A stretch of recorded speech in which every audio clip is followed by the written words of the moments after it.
So when I say a perfect driver, I don't mean a perfect human being. I don't mean a perfect worker. I just mean what would be maybe a better word would be an ideal driver that companies are looking for.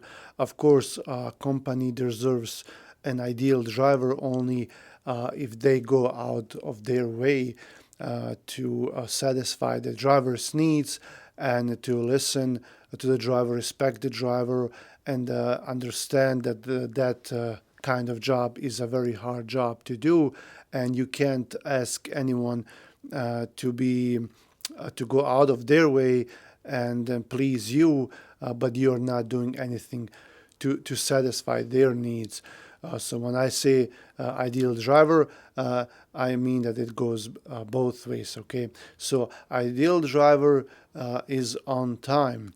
Ideal driver is not late. Of course, if we have a traffic, weather conditions, something breaks down, something unforeseen, that is totally different. But a driver should do everything in his own or her power to deliver the load on time or pick up the load on time. So when you're dispatched and you're picking up hours, so let's say 8 to 3, you should be at the pickup at 8 if you can.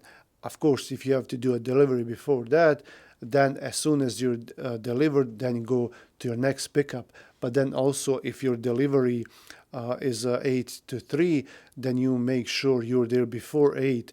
Sometimes companies will say that they open at 8, but sometimes they will open up earlier. So be there before 8, be there at 6:30 or 7. If possible, spend the night there, and then you're the first truck to get unloaded, and then you can go to your next pickup. If you are delivering somewhere and the delivery is 8 to 3 and you get there at 10, there's probably going to be a lot of trucks there already.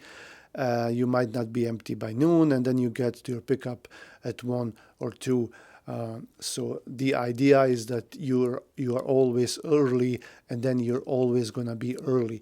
If you are one day late for either delivery or pickup, then chances are that this whole week you're going to be late for your pickups and delivery. So that's one thing. Another thing that makes a driver ideal is that they are reliable. If they say that they're going to do something, they do everything in their power to do it. Not just say it. Like if they say that they're going to go on the road on Monday or Tuesday or Wednesday, well, they make sure they're ready to go out on that date. If they say that they're going to be somewhere early, well, you better make sure you're there early. So be honest and be a man of your word. Another thing that makes a driver ideal is that they take care of the equipment. They don't just drive until something breaks down. They actually do everything in their power to prevent something from happening, like doing the services on time, checking the tires, checking the brakes, checking the engine, checking the oil, visually, always like when you're approaching the truck, visually check that everything is intact, nothing is hanging, there are no leaks on the truck. And then if you hear something, noise coming from your engine or someplace else, then make sure you investigate what it is and report it to your employer.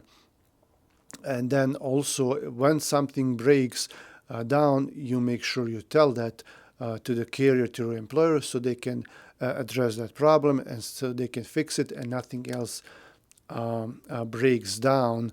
Or even worst case scenario, you break down someplace on the road. You hear something, something is wrong with the truck, but you ignore it, you continue driving, and then you're away from the home base, you're away from mechanic, might be middle of night, and then you have to stop somewhere on the side on the road. It's not safe to do that. You have to call a service, maybe even a towing, and the bills will be big for your employer. And usually if you work for someone that, if they know what they're doing, usually they will know that this was maybe preventable. It's different if a tire blows up on the road or something all of a sudden happens, but there are some other bigger issues, like something that big that is going on with the truck, and usually you can foresee that. You can hear weird noises. The truck acts in a different way. Then you know something bad is about to happen, but some drivers choose not to report that because they don't want to stop, they don't want to lose money, they just want to continue driving. Or they don't want to go to a service, spend a day or two at the service. So there might be different reasons why they don't report it. Another thing that ideal driver does is, they get the fuel and everything that and other things that are related to maintenance in most affordable places. So if you know that you're going to a state where fuel is expensive, then you should probably fuel up in a state where the fuel is less expensive.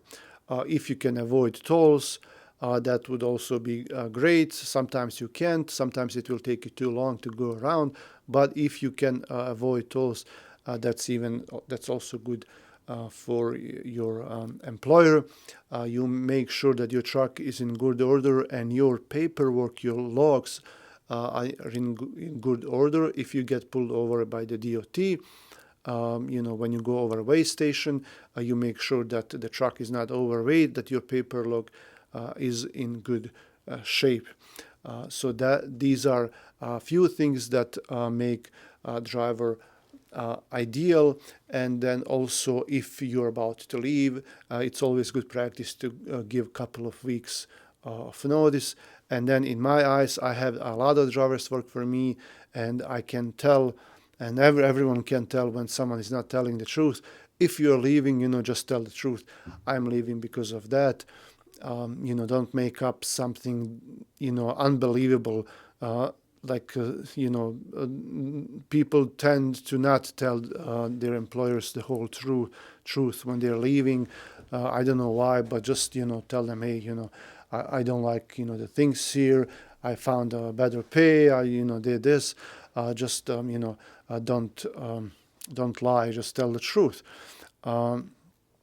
Also, a good driver will not do drugs, will not drink before they're about to leave to go on the road, or when they're on the road. That's, of course, illegal. Even if you're not driving and you're in a truck, that's illegal.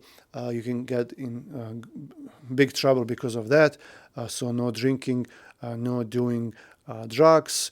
I've heard a lot of excuses for a lot of these things, and just don't do it, because that's something that you do. It's your livelihood, and then you're also damaging your company's reputation that way. So these are the things that a driver can do in order to make a better work environment for everyone, and not get the employer in trouble. So next time, hopefully we will talk about carriers, what they can do to be an ideal employer, and what should they do in order to keep drivers, once they hire drivers. Thank you for watching. Subscribe to the channel. I'll see you around. Have a nice day.